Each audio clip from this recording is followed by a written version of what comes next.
Deputado, nós tivemos a audiência pública a respeito aí do Universidade Gratuita. Conta pra gente como é que foi essa audiência pública e qual é a pauta que o deputado está defendendo com relação ao programa lá na Alesc. Essa foi uma audiência pública promovida pelas comissões de Finanças da Assembleia e também da Comissão de Educação da Assembleia. E ali houve a reunião, então, da própria Secretaria de Estado da Educação, órgãos de controle como o Ministério Público, Tribunais de Contas, universidades e especialmente os alunos, que são a razão de ser do programa. Então, a primeira tônica, Odair, é a importância do programa, da ideia, do conceito, da tese do programa Universidade Gratuita, que é permitir àqueles que mais precisam, e esse tem que ser o espírito do programa, e essa tem que ser a execução do programa, garantir para aqueles que mais precisam o acesso ao ensino superior. E ter a oportunidade de realizar o sonho da faculdade, certamente vai permitir a muitos milhares de catarinenses transformar suas vidas através de uma carreira, transformar a vida das suas famílias, transformar a vida das suas comunidades. O programa já atende a muita gente, são 41 mil estudantes que são beneficiados, ou seja, o sonho se transformou em realidade para muita gente. Qual que é o meu ponto específico, Odair? É que para muitos milhares também, o sonho nesse semestre acabou virando um pesadelo de dívidas. E eu explico por quê. Porque o programa, da forma como ele está construído hoje, exige primeiro do aluno que ele se matricule numa faculdade. E ao se matricular, começa a gerar a mensalidade. Se matricula, começa a pagar a mensalidade. Vem uma, vem duas, vem três. E nesse semestre, por exemplo, o resultado do programa veio 4 ou 5 meses depois. Então teve gente que pagou 4, 5 mensalidades, ou pegou empréstimo para 4, 5 mensalidades, ou ficou devendo 4, 5 mensalidades, está com o nome sujo na praça, tem carta de cobrança correndo, e tem pessoas então que estão aí com dívida de 40, 50, 60 mil reais e descobriram depois que não seriam selecionadas para o programa, mesmo tendo os critérios. Então, esse é o meu ponto. E o que eu propus? E inclusive a Comissão de Constituição e Justiça já aprovou um projeto de lei meu nesse sentido. O que eu estou provocando primeiro é a inversão do calendário, para o calendário ser lógico, o cronograma ser lógico. Ou seja, primeiro tem a seleção, a pessoa sabe se vai ter a bolsa ou não. E depois vem a etapa da matrícula, depois a pessoa se matricula. E isso evita para frente esse acúmulo de dívidas, né? Enfim, para quem eventualmente não seja classificado no programa. E o meu ponto também é que essas pessoas desse semestre agora foram pegas de surpresa no contrapé e estão com a dívida de boa fé, porque acreditaram num programa do Estado. Então, o meu projeto de lei garante a responsabilidade do Estado para fazer o ressarcimento dessas pessoas, especificamente desse semestre. Então, pelo meu projeto de lei, a gente corrige a situação para frente e, ao mesmo tempo, garante aí, enfim, aos alunos desse semestre, né, enfim, a zerar as suas dívidas. E, deputado, qual é o trâmite do seu projeto? Em que fase que está a tramitação? Ele foi aprovado após a audiência pública, logo após a audiência pública, ele já foi aprovado pela Comissão de Constituição e Justiça, inclusive por unanimidade. E agora ele segue para a Comissão de Finanças da Assembleia Legislativa. Ele passa pela Comissão de Finanças, depois pela Comissão de Educação e Trabalho, e aí ele é votado no plenário. E um dado assim curioso, né, Odair, até para demonstrar o acerto da nossa medida, eu propus isso e a Cultura inclusive noticiou aí no seu jornalismo. Eu há 3 semanas já antecipei esse tema e propus o projeto de lei. Depois de eu levar o tema para a tribuna, isso repercutir no Estado, depois de eu ter apresentado meu projeto de lei, o próprio governo do Estado instituiu uma medida provisória. Medida provisória é algo que tem que ser assim urgente. E a medida provisória trata justamente do calendário, ou seja, para que nesse semestre que está para começar agora, as pessoas sigam a regra que eu propus. Primeiro a seleção pública e depois só a matrícula. Então, a minha tese é que se o próprio Estado reconheceu a urgência disso por uma medida provisória, aí tem que valer também a nossa tese de que aqueles alunos desse semestre estavam de boa fé. Então, eles têm que ser, de algum modo, acolhidos aí pelo Estado e pelas instituições e ter zerado a sua dívida.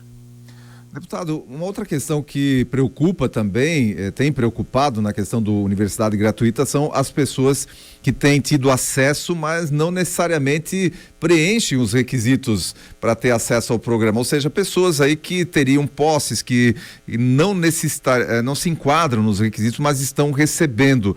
Qual tem sido também o trabalho do deputado e da Alesc no sentido de acompanhar e cobrar do governo do estado a solução desse problema?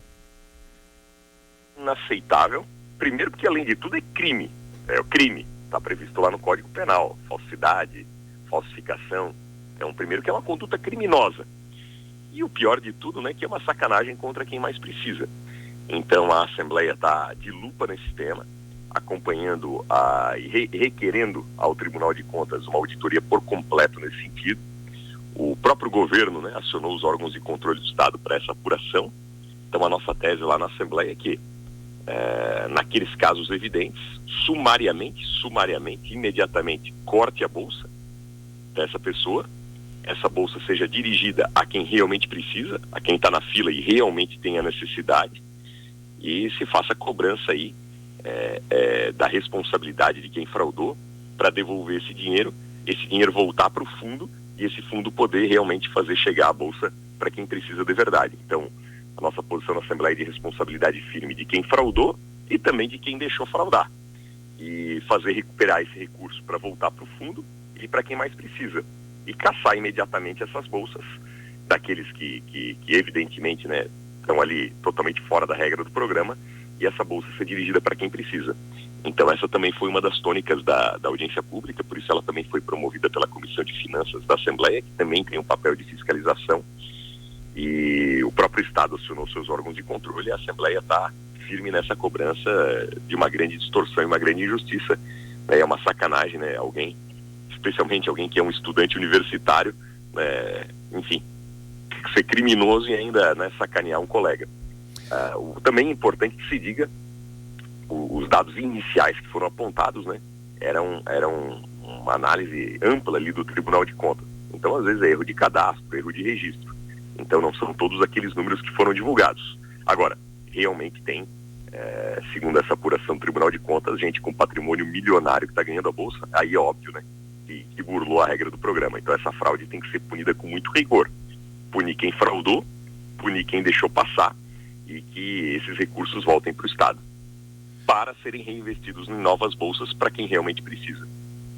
Deputado, só para a gente fechar nossa conversa, me chamou a atenção agora uma dúvida, né? Porque o deputado falou que o seu projeto ele vai para a Comissão de Finanças, foi aprovado na Comissão de Constituição e Justiça, mas o governo do Estado apresentando uma medida provisória com o mesmo tema. Como é que fica daí se essa medida provisória em relação ao projeto? Ele continua tramitando? Como é que funciona nesse caso?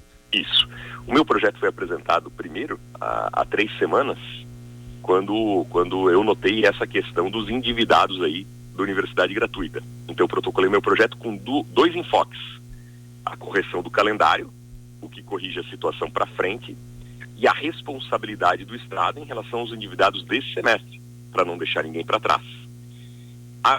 O governo do Estado reconheceu que realmente o calendário estava equivocado. Aí editou a medida provisória 1 semana depois do meu projeto de lei. Então também a medida provisória do governo vai tramitar. A medida provisória não contempla o que o meu projeto contempla, que é a questão de abrigar e dar uma solução para os alunos endividados desse semestre. Então o meu projeto de lei é um pouco mais amplo que a medida provisória.